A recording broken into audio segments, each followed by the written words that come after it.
Hoje no programa Café com Silagem a gente vai falar sobre dimensionamento de silos, né? E a gente conta hoje com a presença do professor Tiago Bernardes, professor do Departamento de Zootecnia da Universidade Federal de Lavras.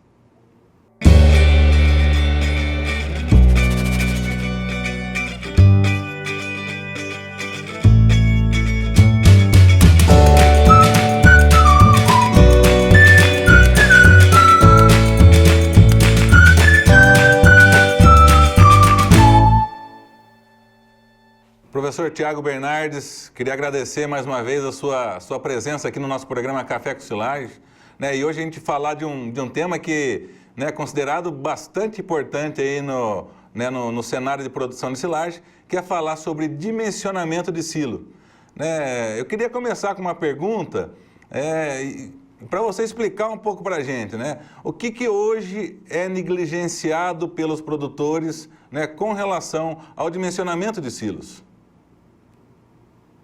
Olá, amigos do programa Café com Silagem. Olá, Rafael, obrigado pelo convite, um prazer estar aqui com vocês. O que nós temos percebido, o principal ponto que o pessoal tem negligenciado na prática a respeito do assunto dimensionamento em relação à área do painel. O que é a área do painel? Se nós pegarmos um silo trincheira como exemplo, seria a sua largura multiplicada pela sua altura. O que tem de errado nisso? Ocorre que a maioria dos produtores tem superdimensionado a área do painel. Qual é o impacto que esse superdimensionamento tem? É que no momento em que essa silagem será fornecida para os animais, momento em que esse silo estiver sendo desabastecido, ao invés do produtor conseguir tirar aquele montante de silagem que será fornecido para os seus animais, de acordo com cada categoria, e obedecendo o mínimo da fatia necessária para que a deterioração aeróbia não ocorra, com o superdimensionamento ele não vai estar atingindo o que é preconizado para que essas perdas não possam acontecer. Então esse superdimensionamento acaba impactando no momento em que essa silagem vai ser utilizada e consequentemente, ocorrerão perdas num processo que pode ser visualizado lá na frente.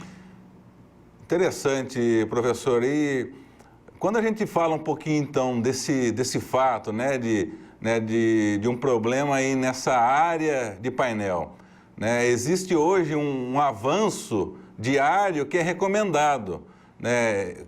Qual seria, né, esse avanço recomendado? E também a pergunta seria, para um pequeno, médio ou grande produtor, né, esse valor, ele tem alguma alteração? Existe alguma diferença? Na realidade, o que o produtor precisa buscar fazer, antes mesmo dele calcular qual é a área necessária, a área correta para o seu painel, que foi o tópico que eu mencionei, ele precisa justamente definir isso que você mencionou, que é a questão do avanço, que é a taxa de retirada. Então, hoje, nós recomendamos que seja retirada uma taxa ao longo de todo o painel em torno de 30 a 40 centímetros.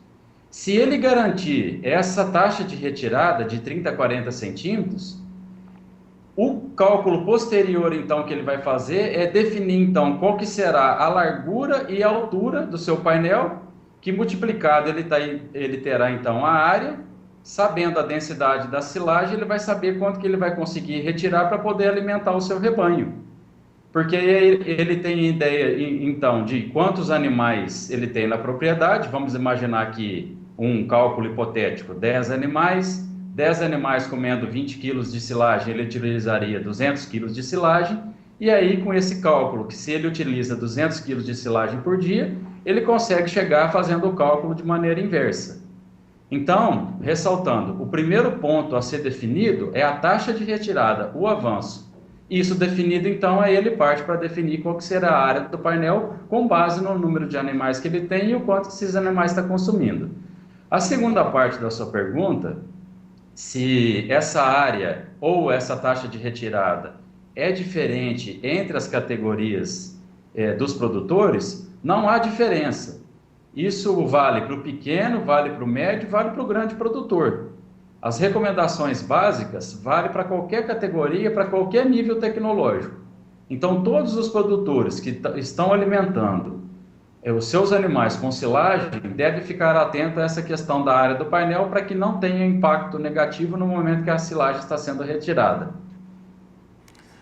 Interessante esse ponto abordado e talvez também acho que é interessante, né, um comentário, por exemplo, hoje nós identificamos aí silo superfície, né, silo trincheira, silo bolsa, mas, por exemplo, um produtor hoje que faz um investimento no silo trincheira, né, que ele vai ter talvez um investimento mais elevado, caso ele erre nesse dimensionamento, né, ele pode ter um prejuízo muito grande. Não sei qual que é a opinião sua a respeito desse tema. Não, sem dúvida nenhuma. Porque se ele não conseguir realizar esse cálculo, se ele, como nós dizemos popularmente, se ele chutar a quantidade de silagem que deve ser retirada diariamente, no momento lá do fornecimento dos animais, a chance dele errar é muito grande. É isso que nós temos percebido. Como o cálculo não é feito no momento anterior ao abastecimento do silo, os produtores acabam, na maioria das vezes, superdimensionando, e se ele superdimensiona, ele tira a quantidade de silagem que nós não consideramos que é ideal. E por que isso ocorre? Ocorre porque a taxa de retirada dele vai ser pequena, consequentemente, a silagem vai entrar em contato com o oxigênio, com o ar atmosférico durante um longo período de tempo, e aí a presença do ar vai fazer com que esse alimento se deteriore. Excelente. Professor Tiago, gostaria de agradecer a sua participação aqui no nosso programa e aí fazer o convite aí para que você volte aí em próximos vídeos aí e poder contemplar aí as pessoas que nos seguem aí no nosso canal aí com essas excelentes dicas. Muito obrigado aí pela participação. Obrigado, Rafael, pelo convite. Foi um prazer estar aqui com vocês, os amigos aí do programa Café com Silagem. Então é isso, pessoal. Espero que vocês tenham gostado da nossa entrevista de hoje. Peço para vocês compartilharem essa informação e convido a curtir, os canais nosso no YouTube, canal do Boletim da Forragem, o canal do Dr. Silage e o canal da Delaval. Um abraço e até o próximo vídeo.